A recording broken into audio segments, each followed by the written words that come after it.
Good morning all student. आज हम देखेंगे 11th में त्वरण। इसके पहले आपको बताया थे वेग, और वेग के डेफिनेशन में आपको वेग किसे कहते हैं, वेग के प्रकार, एक समान वेग, असमान वेग। असमान वेग में दो बात किए थे, एक होता है औसत वेग, दूसरा होता है ताक्षणिक वेग। तो ताक्षणिक वेग हमारा थोड़ा सा छूट गया था, उसमें वीडियो के अंत में कट गया था, तो वो जो है आप लोग देख लेंगे। ताक्षणिक वेग,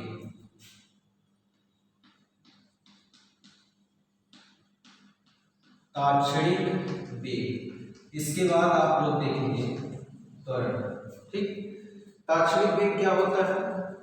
किसी गतिमान वस्तु द्वारा, किसी गतिमान वस्तु द्वारा किसी विशेष समय में, विशेष स्थिति में, विशेष समय या विशेष क्षण या कह सकते हैं विशेष स्थिति में हुआ विस्थापन क्या कहलाता है? ताक्षणिक वेग कहलाता है। मतलब क्षणिक परिवर्तन में कितना विस्थापन हुआ, क्षणिक परिवर्तन। क्षणिक मतलब जो टाइम उसमें लेंगे, टाइम को हम लेंगे जैसे डेल्टा टी, क्योंकि सूक्ष्म टाइम को हम डेल्टा टी से दर्शाते हैं, और सूक्ष्म टाइम जो हमारा होगा इक्वल टू बहुत कम, मतलब लगभग 0 के बराबर। तो ऐसे कंडीशन में हमको जो वेग प्राप्त होता है, ताक्षणिक वेग, v बराबर आपको प्राप्त होगा कितना? v बराबर होगा limit delta t tends to 0, मतलब 0 के लगभग बराबर होगा समय, लेकिन समय 0 होगा नहीं। ठीक, और हो जाएगा delta yes, vector yes upon delta T. आप पढ़े थे कि विस्थापन वेग जो होता है, कुल विस्थापन औसत में पढ़े थे, और बटे क्या होता है? कुल समय। ये सूक्ष्म समय के लिए हम गणना कर रहे हैं, सूक्ष्म इंटेनियस टाइम, इंटेनियस वेलोसिटी के लिए हम देख रहे हैं। इक्वल हो जाएगा आपका delta yes upon delta T को, ये पूरे लिमिट को हम ऐसे भी लिख सकते हैं, आप लोगों को बताया है कि लिमिट फॉर्म में जब लिखा जाता है तो ऑकलन जब शुरू में कर रहे थे तो वहां पे इन पोजीशन को लिख सकते हैं D yes upon D T. तो क्या कर सकते हैं, जो क्षणिक टाइम आपका वेलोसिटी होगा, एक फार्मूला बन सकता है वेक्टर v बराबर होगा D S upon D T, D S upon D T. ठीक, ये किसके लिए होगा? क्षणिक वेग के लिए। तो वो जो पॉइंट आपका बचा हुआ था, ये इस पॉइंट को नोट कर लेंगे और इसको समझ भी लेंगे, क्योंकि यहाँ पे जो वैल्यू आपको दर्शाया गया क्षणिक टाइम के लिए दर्शाया गया। आगे हम देखेंगे त्वरण। त्वरण क्या होता है? त्वरण होता है किसी गतिमान वस्तु द्वारा, क्योंकि यहाँ पे जो भी हम पढ़ रहे हैं किसी गतिमान वस्तु के लिए ही पढ़ रहे हैं, गति का अध्ययन कर रहे हैं, तो सरल रेखा में गति, हमसे बल से कोई मतलब नहीं है, हमसे केवल गति से अभी देखना है। आगे प्रोसेस देखेंगे कि गति किसके कारण होता है, उसके कारक को नहीं देखना है, देखना किसको है? देखना है हमको केवल गति। तो क्या कर सकते हैं, इसमें देखेंगे कि किसी गतिमान वस्तु द्वारा एकांक समय में हुआ वेग परिवर्तन क्या कहलाता है? त्वरण कहलाता है। या ऐसे भी कह सकते हैं, किसी गतिमान वस्तु द्वारा एकांक समय में वेग परिवर्तन क्या कहलाता है? वेग परिवर्तन त्वरण कहलाता है। या ऐसे भी कह सकते हैं, परिभाषा वैसे अनुसार ले सकते हैं, एकांक समय में किसी गतिमान वस्तु द्वारा हुआ वेग परिवर्तन, एकांक छोड़ दीजिए, किसी गतिमान वस्तु द्वारा वेग परिवर्तन की दर को क्या कहते हैं? गतिमान वस्तु द्वारा वेग परिवर्तन की दर को त्वरण कहते हैं। दर कहाँ लगाते हैं? जहां पर किसी में भाग, मतलब समय से भाग दिया जाता है, उस पॉइंट पर हम क्या करते हैं? दर को लगाते हैं। इसको प्रेजेंट करने के लिए मतलब ए से इसको प्रदर्शित करते हैं, किससे? ए से। अब ए बराबर हमारा क्या होता है? ए बराबर हमारा होता है, ए बराबर कहे हैं कि वेग परिवर्तन मतलब v डेल्टा v अपान डेल्टा t। ठीक, वेग परिवर्तन को दिखाएंगे डेल्टा v से अपान डेल्टा t। यहाँ देखें, यहाँ v क्या है, v वेग परिवर्तन और किस प्रकार की राशि, सदिश राशि, इसलिए a भी कैसा होगा, सदिश राशि। त्वरण भी हमारा क्या होगा, सदिश राशि होगा।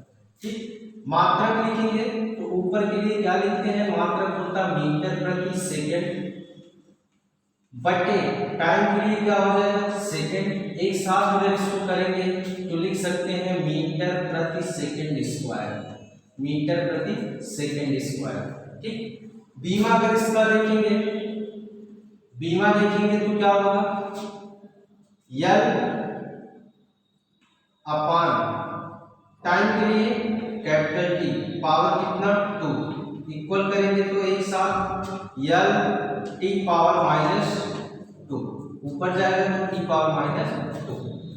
तो बीमा हुआ। इस प्रकार की राशि अगर बात करेंगे, राशि कैसी है, राशि है हमारी सदिश राशि। कैसी राशि है, सदिश राशि। ठीक, दिशा किधर होगी, दिशा इसकी होगी जो वेग की दिशा होगी, वही क्या होगी, त्वरण की दिशा होगी। ठीक, अब इसमें देखेंगे यहाँ पे वेग में परिवर्तन होगा। वेग में परिवर्तन अगर कोई गतिमान वस्तु है तो दो स्थितियों में हो सकता है।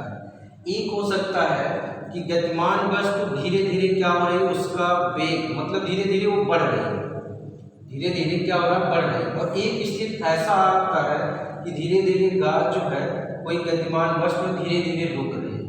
तो धीरे धीरे जब रुकती है तो वेग में अर्थात कमी आती है, वेग में कमी आती है, और बढ़ती है तो वेग में वृद्धि होती है।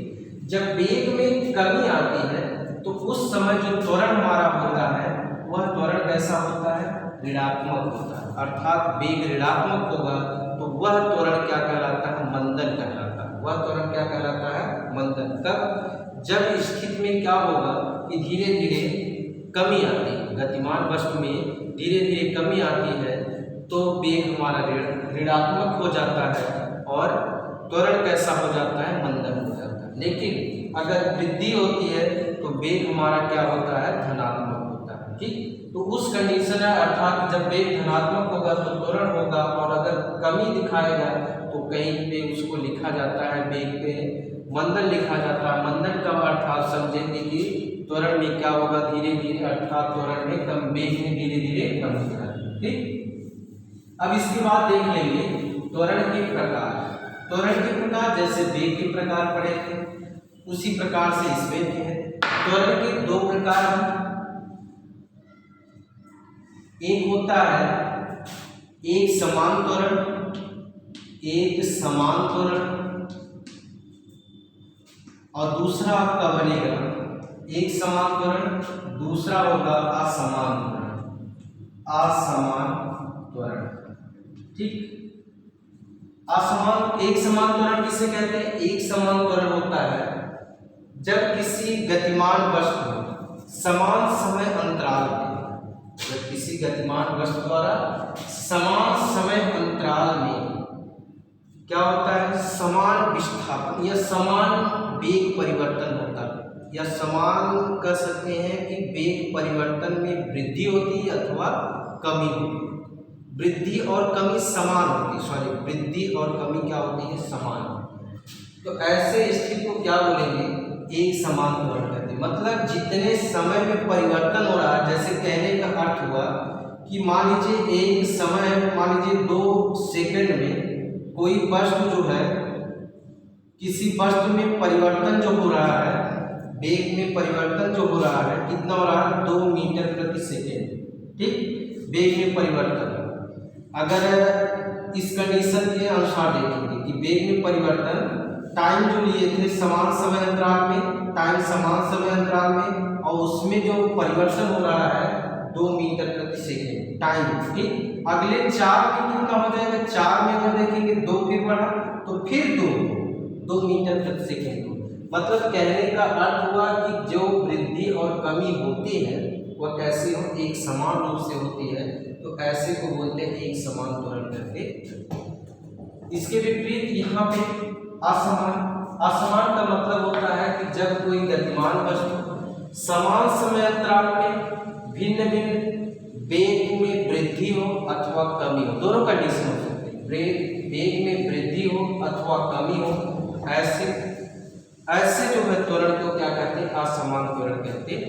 मतलब उसमें जो वृद्धि और कमी हो रही है दोनों कैसे हो रहे हैं, असमान हो रहे हैं, कोई फिक्स नहीं, समान समय अंतराल में, लेकिन जो उसमें वेग में वृद्धि, जैसे यहाँ पे 2 है तो अगले पोजीशन पे आ जाएगा 4 मीटर प्रति सेकेंड उसका वेग, ठीक।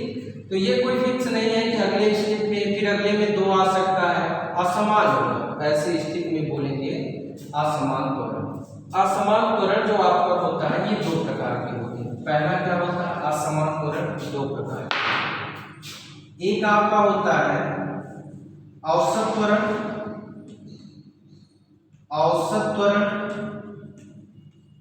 और दूसरा आपका होता है ताक्षणिक त्वरण, ताक्षणिक त्वरण, ठीक। औसत त्वरण बोलेंगे कि जब किसी गतिमान वस्तु द्वारा यहाँ पे कुल वेग में परिवर्तन, किसी गतिमान वस्तु द्वारा कुल वेग में परिवर्तन तथा कुल समय अंतराल के अनुपात को औसत त्वरण कहते हैं। मतलब जितना पूरा वेग में परिवर्तन हुआ उसको देखेंगे, चाहे वो कमी हो चाहे वृद्धि हो, और उसका इसके बाद कितना समय अंतराल हो, इन दोनों के अंतर को क्या कहेंगे, औसत त्वरण कहते हैं, ठीक। इसको अगर प्रेजेंट करना चाहेंगे तो यहाँ पे इसके ऊपर एक बार जैसे, मतलब मार्क के रूप में लिखेंगे, ठीक। मार्क के रूप में लिखने का मतलब पॉजिटिव आना चाहिए चीज। औसत त्वरण आपका जो पॉजिटिव लेकिन कमी वृद्धि कर सकते हैं, तो यहाँ पे हम वेक्टर के रूप में या दर्शाने के लिए डैश के रूप में लिख सकते हैं, उसको क्या बोलेंगे, औसत त्वरण। मतलब कहने का अर्थ हुआ कुल औसत त्वरण बराबर कुल वेग परिवर्तन अपान कुल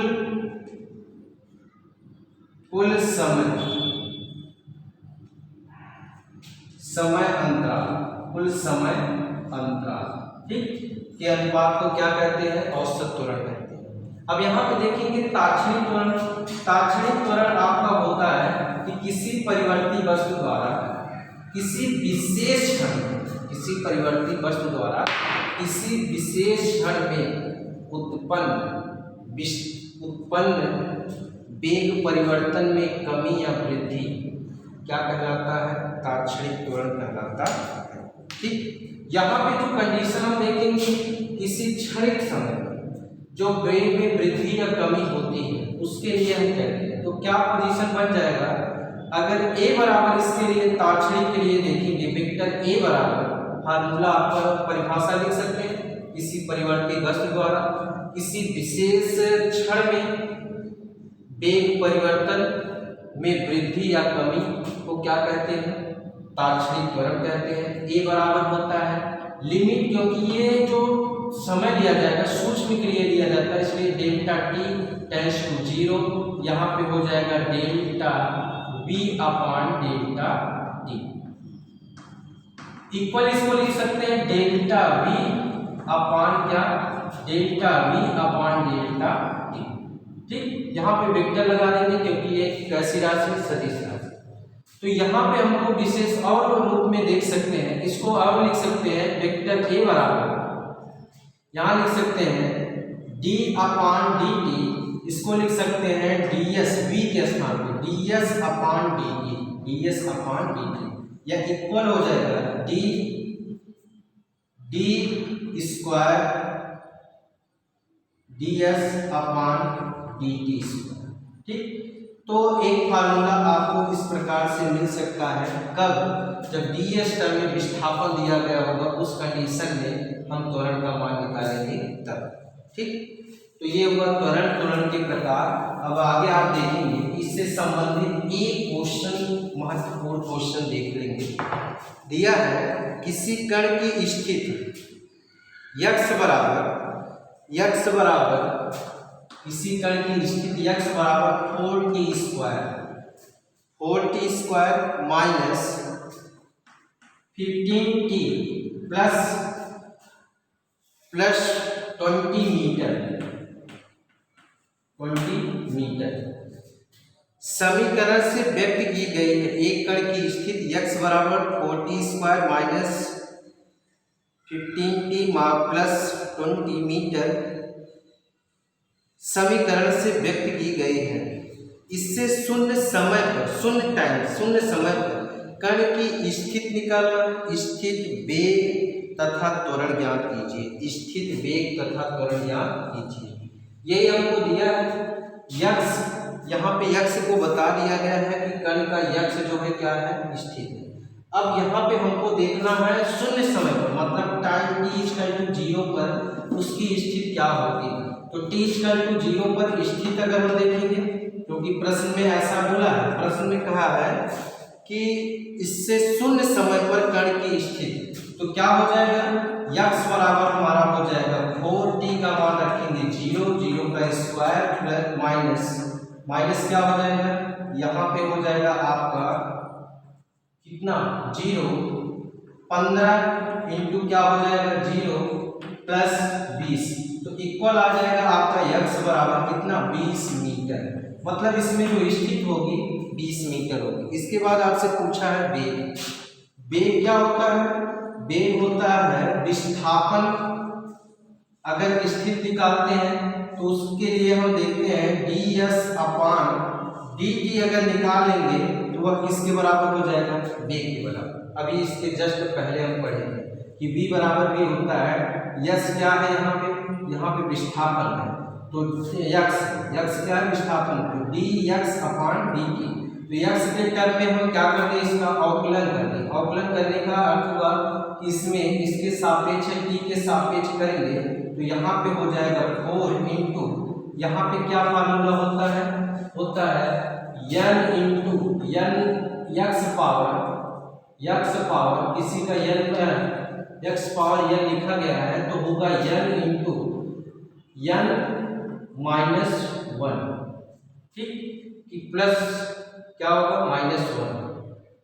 तो क्या लिख सकते हैं, यहाँ पे हो जाएगा आपका कितना बनेगा 2, यहाँ पे कितना है 2, तो क्या लिख सकते हैं इसके स्थान पे लिख सकते हैं 2 इंटू कितना हो जाएगा, x पावर 2 है तो 2 को बाहर लिखेंगे और पावर -1, तो -1 के लिए क्या लिख सकते हैं x क्या हो जाएगा इसके स्थान पे t, 2t बचेगा इसके लिए, माइनस इसके लिए कितना बचेगा केवल 15, ठीक, क्योंकि t पावर 1 का स्थान 1 से गुणा करेंगे तो 1 वही होगा, और 1 में से 1 घटाएंगे तो वहाँ पे क्या आ जाएगा आपका पावर, अगर 0 है तो उसका मान 1 होता है, प्लस इधर इसका अगर कांस्टेंट का करते हैं तो क्या आता है 0, तो इसको सरल करेंगे तो कितना आ जाएगा आपका 4 गुना कितना हो गया 8t - 15, और t का मान अगर रखेंगे तो t=0